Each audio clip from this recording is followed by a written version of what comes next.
This is the Halftime Show with Omar Adori on Pulse 95. It sure is that time. It's the Halftime Show with Omar Adori. I am your host, covering everything sport, international and local. Thank you very much for everyone who's tuned in. Thank you very much for the messages, the gifts, all the presents we've had in here and everything else. I appreciate the love and energy, and I promise you it's going to be a good show today. We're going to make it a good one.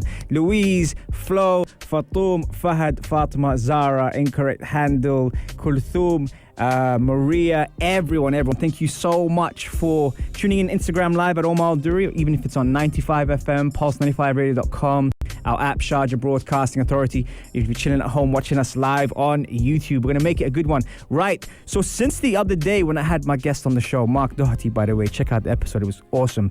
A lot of people were telling me, Omar, how are you not talking about the Super League? I mean, it was really funny. Every room I walked into, people were saying, Omar, what's going on with the Super League? And then someone else say, what's going on with the Super League? And then I went to football. Shout out to all my football guys as well. I went to football, and then everyone at football was like, yo, Omar, tell us what's happening with the Super League thing. I came home, my mum goes, I got this message today. What's going on with the Super League? So yes, today we are going to deliver what's going on the Super League. That will be on the show today.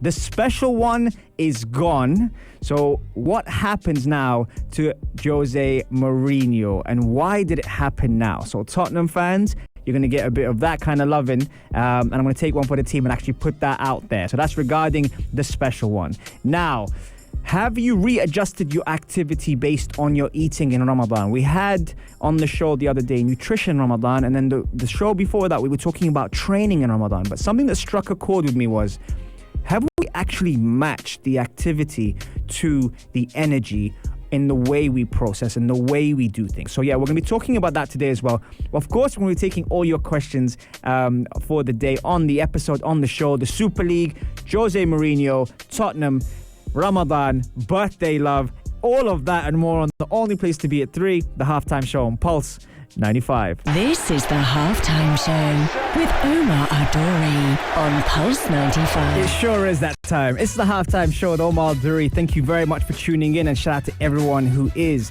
locked in, whether it's on 95 FM, pulse95radio.com, our app, Sharjah Broadcasting Authority, even if you comfort of your own home watching us on YouTube Live. Thank you very much. Okay, right, let's tackle this straight away. You know, I've had a lot of people that have asked me about this specific situation now. The situation is, what is the Super League? So, okay, the best league in the world, or the most competitive league in the world that generates the most revenue is the Premier League in England. Now, back in the 90s, the early 90s, we used to have a normal league, which then got converted to Premier League, trying to put the elite of the elite in one league.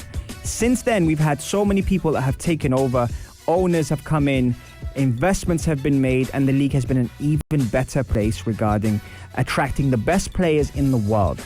Football is one of those sports that brings everyone together. The fans, the stadiums, the cultures, the religions, where you're from, what you do, it doesn't matter. Football brings that together. Now, unfortunately, what's happened is COVID had struck and the global pandemic had affected fans being able to watch their teams play due to the restrictions.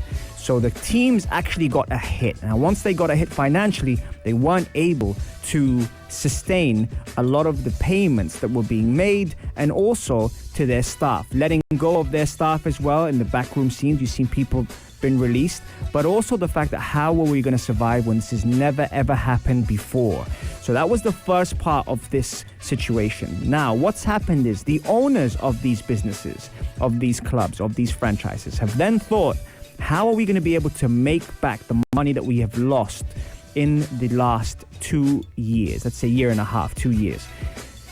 They thought about forming a Super League. Now, what they did is there were several meetings that were happening, and it was ongoing, not just for this year. It's been happening for a while. In fact, it started off in 2000, where teams were talking about the idea of bringing the best of the best in a European Super League, similar to the Champions League format, except rather than having that where you have people, so-called lower clubs or not as big in terms of their revenue, in terms of their popularity, doing basically a Champions League format with all the best teams. And so they picked the best teams who they thought would bring in the most money. Now, some of you might say those teams aren't exactly the best, but here's what they did. They went and approached the best teams in Spain, the best teams in England, the best teams in France, the best teams in Germany, etc., and to try and bring them together to form the Super League.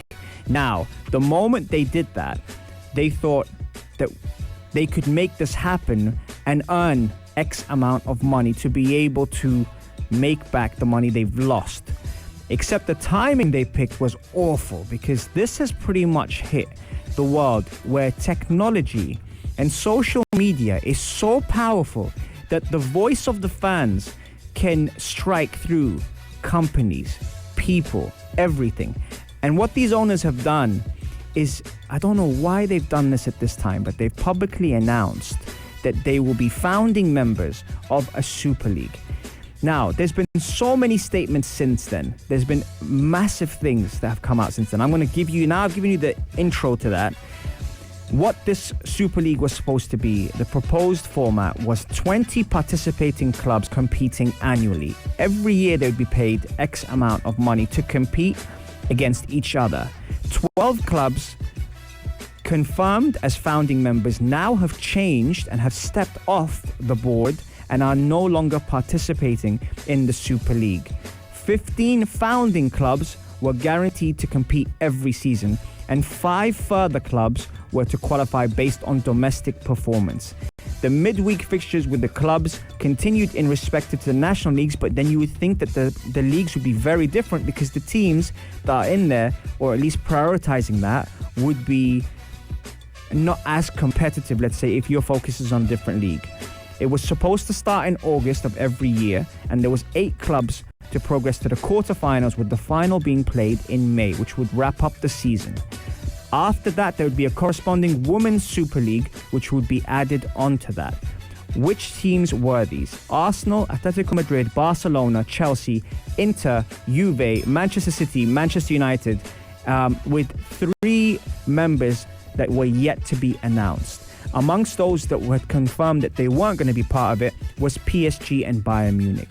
PSG, because of their ties with UEFA, Alex Sefrin and Nasser are very, very close, so they weren't going to get involved. And Bayern Munich, for obvious reasons, were not going to compromise their league and obviously what they have done in the game to be able to back the Super League.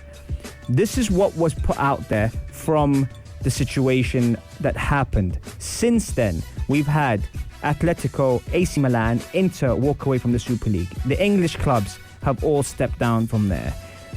Ed Woodward has resigned from Manchester United. Jose Mourinho has left from Tottenham. Whether that's to do with the Super League or not quite sure.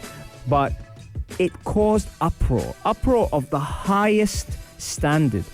Even more uproar than the racism, Black Lives Matter, all these factors. There were so many things here. And Patrick Bamford actually said it after his match when Leeds played Liverpool. Because pockets are being pinched, it's caused the uproar. But however, when we were talking about racism, there wasn't as much activity. UEFA weren't getting involved. FIFA weren't getting involved. We weren't getting statements from clubs. I actually am going to pick a club that put a statement out that I thought was really good. And this was while this mayhem was happening. Everton put a message out there, and they said, Everton are saddened and disappointed to see proposals of a breakaway league pushed forward by 6. 6 clubs acting entirely in their own interest. 6 clubs tarnishing the reputation of our league in the game. 6 clubs choosing to disrespect every club and whom they sit around in the Premier League table. 6 clubs taking for granted and even betraying the majority of football supporters across our country and beyond. At this time of national and international crisis and a defining period of our game, clubs should be working together collaboratively with the ideals of our game and its supporters uppermost. Instead, these clubs have been secretly conspiring to break away from football pyramid that has served them so well. And in that football pyramid, Everton salutes every club, be it Leicester, Accrington Stanley, Gillingham, Lincoln City, Morecambe, Southend, Notts County, and the rest who have, with their very being, enriched the lives of their supporters throughout the game and vice versa. The backlash is understandable and has to be listened to. This perpetuous arrogance is not wanted anymore in football outside the clubs that have been drafted this plan. On behalf of everyone associated with Everton, we respectfully ask the proposals are immediately withdrawn and that the private meetings and subversive practices that have been brought out our beautiful game to possibly its lowest ever position in terms of trust. And now, Everton Football Club Board of Directors. You see, when I see stuff like that, and that's why they called Everton the People's Club, when I see things like that, it restores faith back in the sport that we love, the sport that has brought so many people together, where all of a sudden greed is not the highlight of the show. I think if this had gone on, and it still might, by the way, if this had carried on and had actually gone through, then I think this would have been the final nail in the coffin when it comes down to sports and football in terms of us selling our soul to the ownership of these clubs. Now, don't get me wrong, these owners do some fantastic things, and we're talking about some of the most richest clubs in the world. The fact that now the English clubs have withdrawn themselves, public apologies have been made. You're looking at not just where the owners are from. Yes, America. Yes, Russia. Yes, the UAE, etc. It's not just that. It's what they stand for. And so by them having helped and invested and lifted the clubs to be able to then just turn that around, that's probably the most disappointing part in it. However, one thing I can tell you, that I don't think the Super League will go through if the Premier League clubs aren't there, because the whole point of it was to be able to knock the Premier League off its porch, because its value, its status, the rights that they have. And so that's why, looking at the Glazers, looking at Kroenke, looking at Fenway Sports, looking at Abramovich, all of these people, now that they've stepped down, the fans have actually won. And here's where there is some faith in society, because the power of social media, which sometimes we criticize and sometimes we say is not positive, has actually shaken the whole world of sport to the point where we're talking about this more than things that are happening in our own countries, more than things that are happening politically, more than things that are where we're losing lives, and we weren't talking about it the way we're talking about this. What this has done is it's proven that we have a voice. So if we put that energy into things that matter, and I'm talking about people's lives, people's, countries, their cultures, their religions, then there is definitely hope. So the way that this has all been spun around has just shown how powerful we can be if we're actually putting our energy for the right cause. But I want to hear from you guys. Text me on 4215 Ittasalat or slide into my DMs at Omar Al-Duri. We're going to take a short break. There's the Super League segment for you guys. I hope you've enjoyed it, and I'll be right back after this. Enjoy. This is the Halftime Show with Omar Al-Duri on Pulse 95. It sure is that time. It's the Halftime Show with Omar Al-Duri. Thank you very much for tuning in. Right, fire episode to start off with. Segment 1 was all about the Super League. I had so many messages asking me, people, yo, Omar, what's going on with the Super League? What's your take on it? How's this and how's that? Well, a lot of changes have happened now, and obviously what it has shown is the power of voice that we can have if we put it all together, like we did with the Super League thing. If we put it towards more important things, the way things are going on in our own countries, the tragedy, the lives that are being lost, and we're not putting that kind of energy into it. One thing I will say is we've actually used social media in a positive way. I was listening to radio, I was listening to podcasts, I was checking research online, I was looking at websites to see what was going on. Why such uproar? And that was something that I came across in the last couple of days, and it gave me actually an extra day to kind of do my research before I can actually present segment 1. So if you did miss it, check it out on our YouTube later on Pulse 95 Radio Halftime Show. Right, okay, so seeing that it's Ramadan, we've had like a nice special when it comes down to the health and nutrition segment. The first week we spoke about training in Ramadan and trying to adjust to that and how it was going to be, how difficult that was going to be.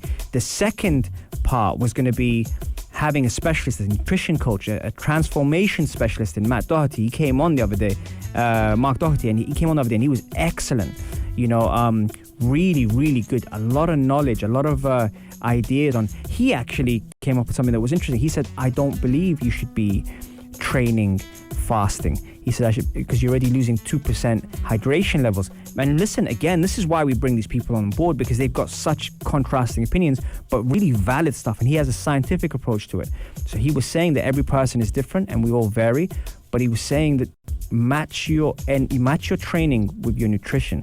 And that kind of made me think about it. So I went away, I watched the show again, and I was thinking, interested now, am I matching my training with my energy levels? So for example, normally we plan our training way ahead, and then from that point we kind of see what we're going to do.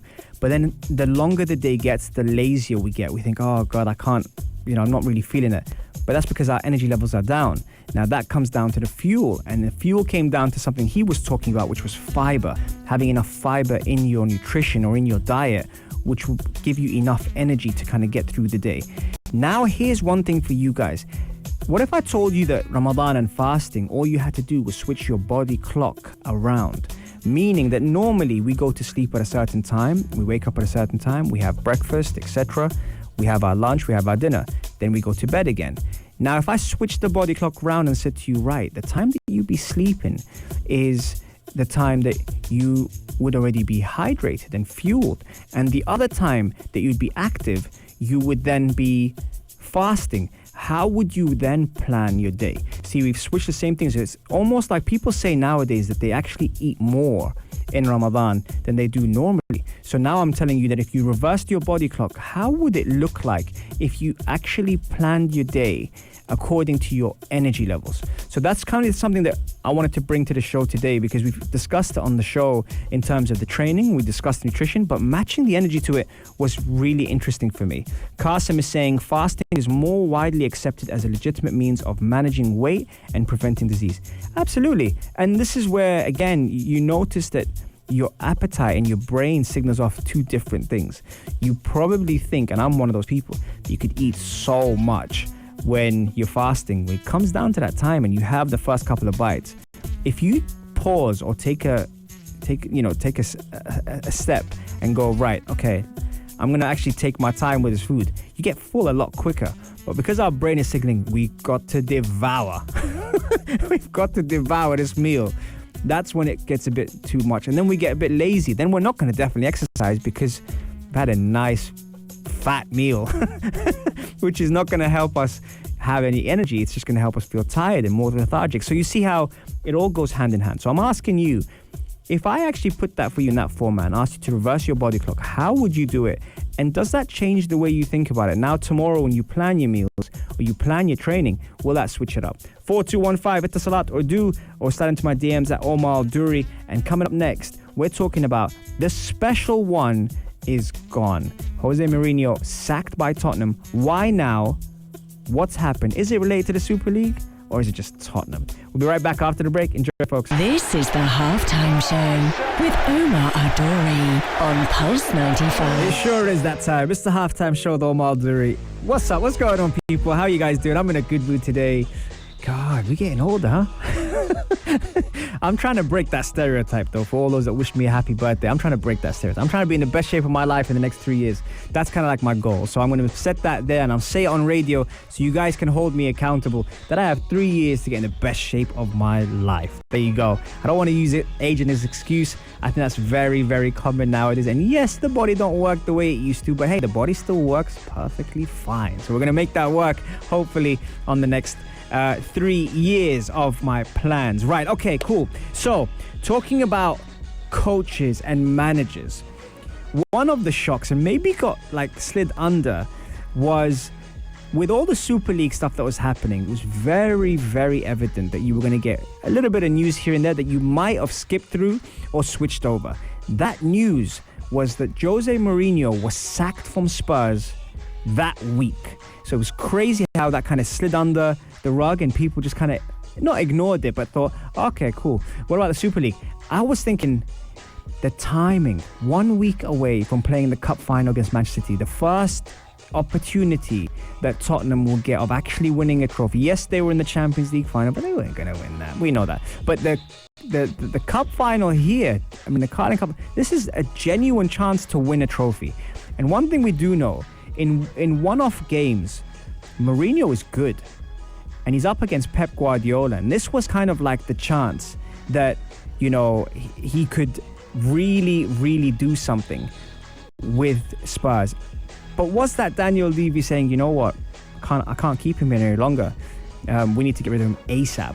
And that was what was, what was happening. It was very, very evident that was happening, at a time where if they win the cup, then all of a sudden Mourinho's won a trophy for Spurs, and he can say, I've done something that the last 15 managers haven't done.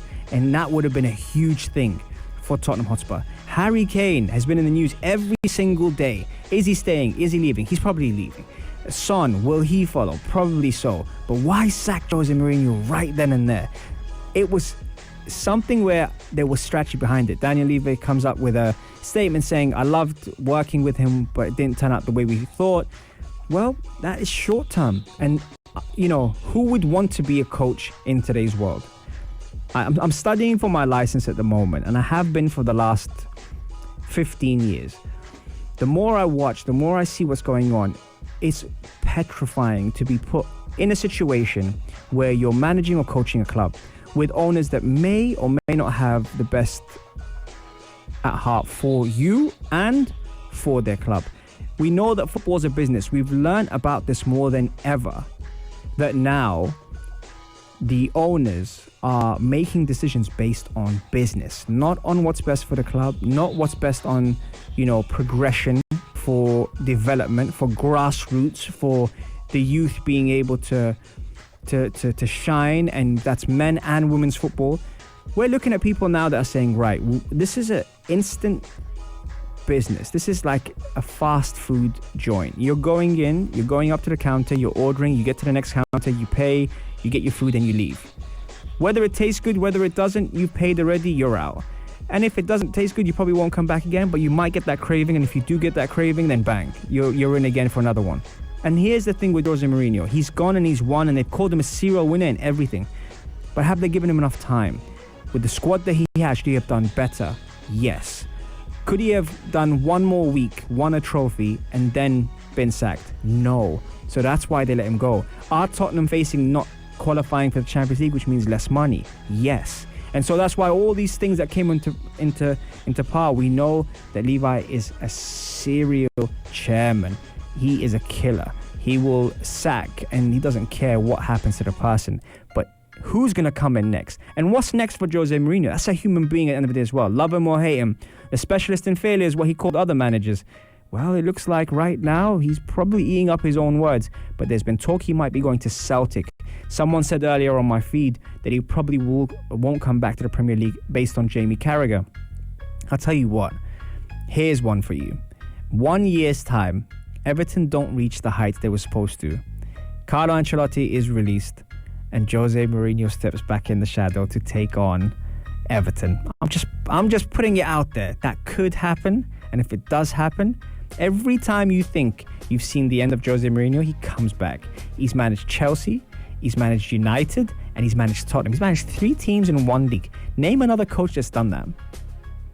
Exactly. There's hardly any. And sometimes you might get the Milan, Juventus, but not 3 teams. 3 teams in one league. Jose Mourinho has done that. Could it be a 4th, or will he go somewhere else? Or maybe, is he waiting for the Portugal job? That's another one that could happen. Or PSG is now taken over by Pochettino, where there's rumors that Nagelsmann will take over at Bayern Munich, but that hasn't been confirmed yet. So there's so many factors out there. But where will Jose Mourinho go? And was he treated harshly, or was it something that it was coming all along? Right. Give you that to think about. Thank you again for the birthday wishes. We'll be right back after the break. See you guys. This is the Halftime Show with Omar Adori on Pulse 95. It sure is that time, and it's almost full time on the Halftime Show. Thank you very much for tuning in. What a show we've had in store. Who's playing about with my computer? What a show we have in store for you today. We spoke about Super League. I mean, a lot of people were sending me messages saying, "Oh, man, what's your take on Super League?" There's your definition of what I felt about that. We spoke about adjusting your activity based on your eating, your energy levels in Ramadan as well in segment 2. In segment 3, we spoke about Jose Mourinho and the sacking of Jose Mourinho, the timing of it. Was it right? Was it wrong? And actually, sometimes, being a presenter, here's something that I'm very, very guilty of. I was just talking now to the people on Instagram at Omar Duri, and we were having a good chat about it. And I don't know how I went into a rant about coaching, but some of the best content and the most genuine content that I will release normally, I might just miss it off air, and it might just be for those people that were tuned in on my Instagram, because I was talking about coaching, I was talking about management off the final segment that we spoke about with Jose Mourinho and everything.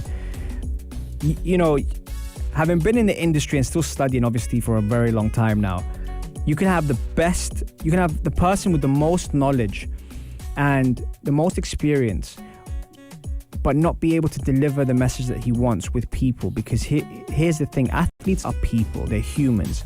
The way we communicate, the emotional intelligence part of it is so key in being able to deliver a message. How you handle someone personally, both theoretically and also, you know, emotionally is really important. You can learn a lot from books, you can learn a lot about research and theses and everything, but people skills is very hard. And I'm looking at Jose Mourinho and the way that obviously he had been dealt his card at Tottenham kind of made me think about it, and who would want to be a coach now? You know, it's really tough. Question, who are your favorite coaches and managers? Good question, Sophia. So a lot of my coaches, the ones that I've really learned from, actually aren't in the game, which is ironic. They're from different backgrounds. So obviously on my show the other day, I spoke about Mr. Inwood. God rest his soul, a mentor for me when it came down to keeping me on a straight line education-wise. When it came down to, you know, Tony Adams, for example, a leader on the pitch, you know, a person who took responsibility and was accountable for what he was doing. I had someone that used to drive me to school as a youngster as well, called Salim, who, you know, kept me also very grounded. No matter how well I did in sports, he was always someone that made sure I didn't believe the hype. So that's someone as well. But when it comes down to sports right now, I'm looking at, you know, the teams. I'm looking at the sports, and, you know, in basketball, obviously the Lakers generation, the Michael Jordan generation. Then you've got American football. You've got football. Bielsa, someone that I believe. And here's something I just want to clarify. I've spoken about him a lot on the show, but the reason why I believe in him is not because of necessarily the teams he's managed, but the ideas and the plans that he has, and he always sticks to what he believes in. I think that's so important as a coach. You stay true to what you believe in. I think that's key. The obvious ones that people obviously look at is you know, Pep and Klopp and all that. But I'll go even further back than that. I'll go back into, you know, Johan Cruyff, you know, the let's say the godfather of coaching. And I look at people like him and I have so much admiration for people like that. So yeah, I hope that answered your question, Sophia. What's up, Shay Matt? Happy birthday. Thank you very much. Wishing you all the best. Thank you. And who else have I got here? Ingie's trying to call me. Ingie only calls me on the show. Vicky, Legend, Shakib, Samira, and everyone else, and Divya. Thank you very much for the birthday wishes, by the way, Divya. Really appreciate it. We have reached full time on the halftime show. Remember, coming up next is Big Hass and Anna Schofield, legends in the game. We're talking about legends today. Legends in the game. They're going to be right up after me. I hope you guys have a fantastic day, and I will see you again back on Saturday, 3 to 4, same time, same place, on the only place to be at 3, the halftime show on Pulse 95. If you liked this episode of The Halftime Show, drop a like and subscribe. 95. Be sure to follow us on Instagram for all our daily updates and top stories.